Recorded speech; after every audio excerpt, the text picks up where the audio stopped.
Top Analyze Math Industry, and we are going to take a look at the characteristics of polynomials.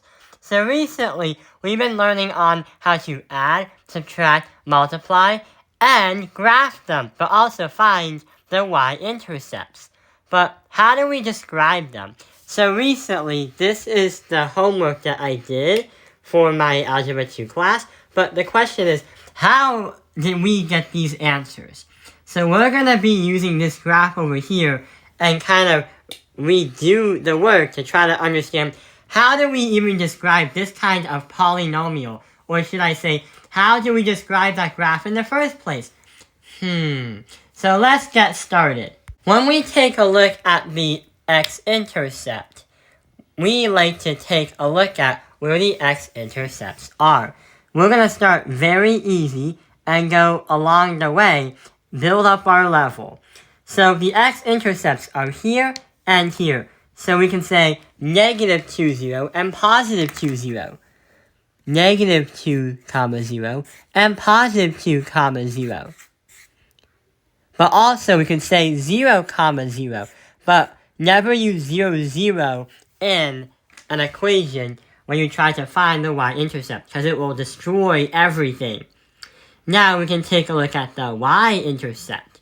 And the y-intercept is still striking the y-axis, therefore it's just going to be 0, 0. But the interval of increase? What does that mean by the interval of increase? Well, for the interval of increase, we can say that since the parabola goes from left all the way to right, we can understand where does it go, but also where does it also go again. For example, we're going to say negative infinity, negative 1, because we have no minimum right here. So we're going to say negative infinity, negative 1.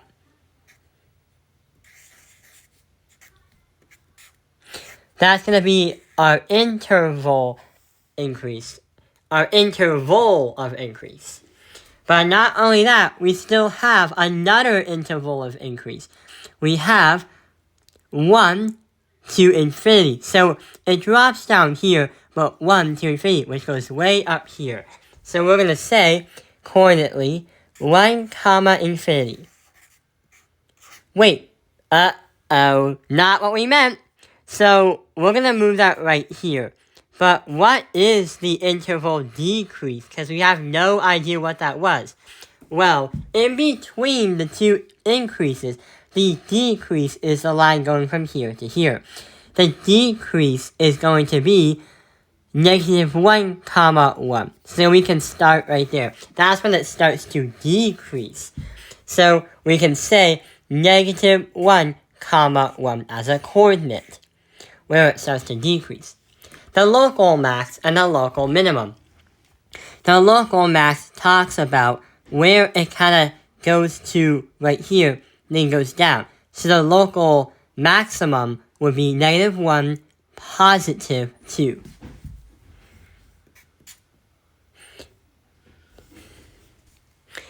We don't list it here, but that is going to be the positive right here. Negative 1, positive 2. And the local min is 1, negative 2. That's where it starts to go to the bottom before going straight back up to the top. What about the domain and the range? Well, the domain we can say is negative infinity, infinity. And the range we can say negative infinity, infinity again.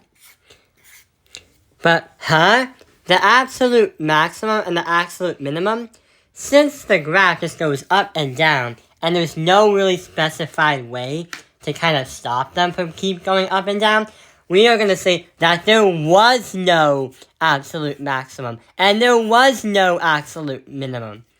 So yeah, we're done right there. Let's take a look at the second problem. So here is a new sheet, and here is our second problem. But this one is a little bit different. The domain is going to stay the same, but also the range is going to be different. The domain is still going to be negative infinity, comma, infinity. The range is going to be negative infinity all the way to the top, which I would say 112. So we're going to say, parentheses, negative infinity, comma, 112. But we use a bracket because 112 is an actual number. Infinity is not a number, really. It's not a real number because it's just to express a bunch of numbers continuously adding or subtracting forever and ever and ever. What about the x-intercept and the y-intercept? The x-intercepts are going to be, we can't read them, but I'm going to say negative 5.3, comma 0, 0, comma 0, and we're going to say 5.4, comma 0. Those are strange x-intercepts. A y-intercept's just going to be 0, comma 0, because that's where it strikes the y-axis. Intervals of increase. The intervals of increase is going to be right here. So we have a negative infinity going up to 5.3. So we have negative infinity that goes up here. Then we do negative 4.2, negative 1, which goes down here. Then we say it goes right back up to, 3 to here. Then we go back down. So, this is what's going to happen. We can say that there's a local max and a local min. The local max is going to be negative 440, because that is like the smallest maximum. And the local min is going to be right here, which is negative 1, negative 20.